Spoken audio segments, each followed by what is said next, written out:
ইনফার্টিলিটির সমস্যায় যারা ভোগেন তারা আমাদের কাছে যখন আসেন তখন আমরা অনেক টেস্ট করি, দেখি। টেস্ট করি যদি কিছু না পাই, আমরা কোন সময় অ্যাকচুয়ালি আমরা আপনাকে অ্যাডভাইস করবো যে আপনার ল্যাপ্রোস্কোপি হিস্ট্রোস্কোপি করা উচিত। প্রথম হচ্ছে, যদি দেখা যায় আপনার বয়স বেশি, 35-এর বেশি, সেক্ষেত্রে আপনার ট্রিটমেন্টটা কিন্তু ধরে ধরে ট্রিটমেন্ট করলে চলবে না। আপনার ট্রিটমেন্টটা একটু তাড়াতাড়ি করতে হবে। সেক্ষেত্রে আমরা অনেক সময় পেশেন্টদের ল্যাপ্রোস্কোপি হিস্ট্রোস্কোপির অ্যাডভাইস দিয়ে থাকি। অথবা আনএক্সপ্লেইনড ইনফার্টিলিটি, যেখানে অন্য কোনো কারণ খুঁজে পাওয়া যাচ্ছে না, সেখানে আমরা ল্যাপ্রোস্কোপি করে দেখি। অথবা ইনভেস্টিগেশন করার সময় দেখা গেল যে আপনার কিছু একটা সমস্যা ধরা পড়েছে, এই সমস্যাটা ঠিক করার জন্য আমরা তখন ল্যাপ্রোস্কোপি করার কথা বলি। ল্যাপ্রোস্কোপি হিস্ট্রোস্কোপি তাহলে কি?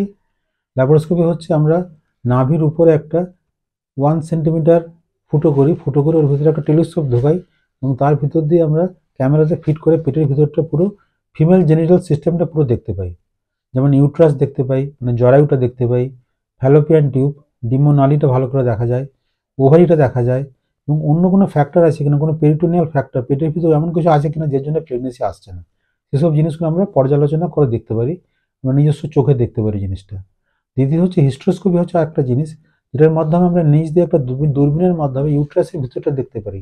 ইউট্রাসের ভিতরে কোনো কোনো কিছু প্রবলেম আছে কিনা, কোনো পর্দা আছে কিনা, বা কোনো পলিপ আছে কিনা, বা অন্য কিছু প্রবলেম আছে না, ইউট্রাসের শেপগুলো ঠিক আছে কিনা, এগুলো সব আমরা বুঝতে পারি। বা অনেক সময় টিউবে যদি কোনো ব্লক থাকে তখন সেটা আমরা হিস্ট্রোস্কোপির মাধ্যমে হিস্ট্রোস্কোপিক টিউবের ক্যানুলেশন করে আমরা ওটাকে খুলে দিতে পারি। তো ল্যাপ্রোস্কোপির মাধ্যমে আমরা কি দেখবো? ল্যাপ্রোস্কোপির মাধ্যমে আমরা যেটা দেখবো সেটা হচ্ছে, ল্যাপ্রোস্কোপি দিয়ে আমরা প্রথমে দেখবো হচ্ছে ইউট্রাসের সাইজ কত। দ্বিতীয় হচ্ছে আমরা দেখবো ফ্যালোপিয়ান টিউব। ফ্যালোপিয়ান টিউবটা কী করে দেখবো? আমরা নিচের থেকে একটা ডাই পুশ করি, ডাই পুশ করে দেখি যে ফ্যালোপিয়ান টিউবের এন্ড দিয়ে ডাইটা বেরোচ্ছে কিনা, মানে টিউবগুলো খোলা আছে কি বন্ধ আছে, যেটা সবচেয়ে ভালোভাবে দেখা যায়।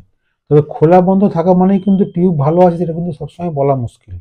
অনেক সময় টিউবের ফাংশন ঠিক নেই কিন্তু টিউবটা খোলা, যেরকম হতে পারে। এটা নিয়ে পরে আমরা আলোচনা করব। এবং ওভারিটা দেখতে চাই, আর ওভারিটা কীরকম দেখতে, ওভারিটা কোনো জায়গায় লেগে আছে কিনা। একটা জিনিস দেখি যে টিউব ও ওভারির রিলেশনশিপ কী আছে পেশেন্টদের। তার মানে হচ্ছে ওভারি থেকে যখন ডিম্বাণুটা নির্গত হচ্ছে, ডিম্বাণুটা ফেটে বেরোচ্ছে, তখন টিউব দিয়ে ঠিকমতো ঢুকতে পারছে কিনা। সেই জন্য আমরা যখন অপারেশন করি তখন টিউব ও ওভারির রিলেশনশিপটা ঠিক করে দিই, যাতে ডিম্বাণুটা যখন নির্গত হয় তখন প্রপারলি টিউবের মধ্যে প্রবেশ করতে পারে এবং প্রেগনেন্সি আসতে পারে। অতএব এই জিনিসগুলো আমরা বুঝতে পারি। হিস্ট্রোস্কোপির মাধ্যমে কি বুঝতে পারি? হিস্ট্রোস্কোপির মাধ্যমে আমরা বুঝতে পারি, আমরা একটা যখন আমরা দূরবীন দিয়ে দেখি তখন দেখি ইউট্রাসের ভিতরটায় কোনো পলিপ আছে কিনা, পলিপ থাকলে সেটা আমরা বার করে দিতে পারি, কোনো সেপ্টম থাকলে সেটা আমরা কেটে দিতে পারি। মানে ল্যাপ্রোস্কোপি করা মানে শুধু যে আমরা ডায়াগনস্টিক করছি তা কিন্তু না। ল্যাপ্রোস্কোপি করার মাধ্যমে যদি কোনো কিছু পাই, আমরা কোনো প্যাথোলজি পাই, মানে কোনো কিছু রোগ পাই, সেরকম আমরা কারেক্ট করার চেষ্টা করি। ধরুন ল্যাপ্রোস্কোপির মাধ্যমে আমরা কী কী করতে পারি? আমরা ছোটোখাটো জিনিস যেগুলো করি, আমরা ধরুন একটা অ্যাডেশন আছে, অ্যাডেশন মানে ওই টিউবগুলো, ওভারিগুলো বা তার সঙ্গে খাদ্যনালী একসঙ্গে জড়িয়ে আছে, তখন আমরা ওটাকে অ্যাডেসিয়ালাইসিস করে দিই। করে দিয়ে কী করি, টিউব ওভারি রিলেশনশিপটা আমরা এস্টাবলিশ করি, যাতে আমরা প্রেগনেন্সি আসতে অসুবিধা হয়।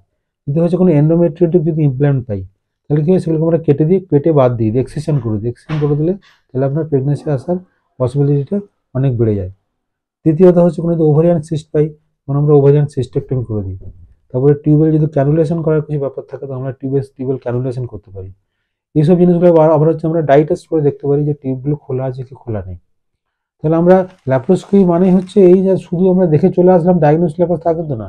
এর মধ্যে আমরা সব কিছু অপারেশনও করতে পারি এবং এটা একটা খুবই ভালো জিনিস। আমরা দেখেছি এটা করার পরে আর কি বহু পেশেন্টের প্রেগনেন্সি চলে আসে।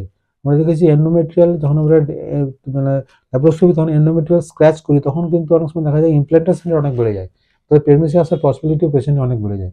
এই জন্য আপনার ভয় পাওয়ার কিছু, অনেক সময় পেশেন্ট আমরা যখন বলি একটা অপারেশনের কথা, পেশেন্টের ভয় পেয়ে অন্য একজন ডাক্তারবাবুর কাছে চলে যান, এবং সেই পেশেন্টের আবার ট্রিটমেন্টটা শুরু হয়।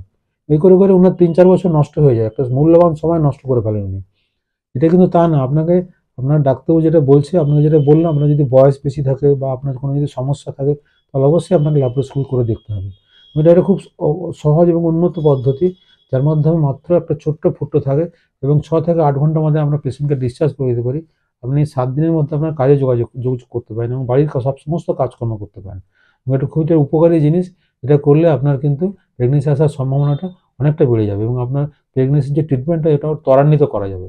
তো থ্যাংক ইউ ভেরি মাচ। আমি চেষ্টা করলাম এই নাট শর্টে আপনাদের অনেক কিছু বলার, কিন্তু অনেক কিছু আরও বলার থাকে এগুলোতে। আপনাদের যদি কিছু জানার থাকে আপনারা নিশ্চয়ই আমার ইউটিউবে গিয়ে ইনবক্সে আপনারা মেসেজ করবেন। আর যদি ভিডিওটা আপনার ভালো লাগে তাহলে আপনারা আমার ভিডিওটা সাবস্ক্রাইব করতে পারেন। Thank you very much.